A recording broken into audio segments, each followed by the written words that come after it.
Selamat datang di channel Good News.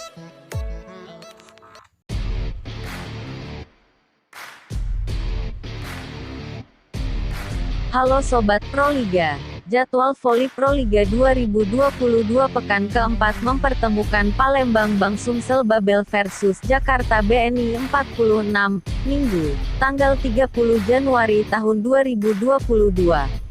Sobat Proliga, sebelum lanjut, like dan subscribe channel ini agar kalian tidak ketinggalan info terbaru seputar Proliga. Palembang Bang Sumsel Babel baru saja meraih kemenangan atas Bogor Lavani pada laga kemarin.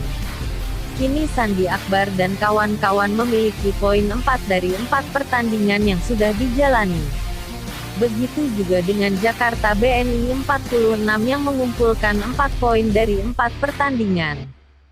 Siapapun yang menang pada laga sore ini, dipastikan akan menempati posisi 4 klasemen Proliga 2022 di akhir putaran pertama.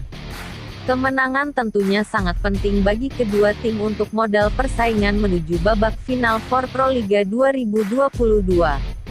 Jakarta BNI 46 tentu sedikit lebih diuntungkan karena memiliki waktu recovery yang lebih panjang daripada Palembang Bang Sumsel Babel.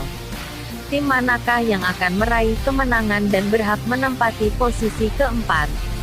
Saksikan pertandingan hari ini hanya di O Channel, Champions TV, dan video. Terima kasih dan jaga sportivitas.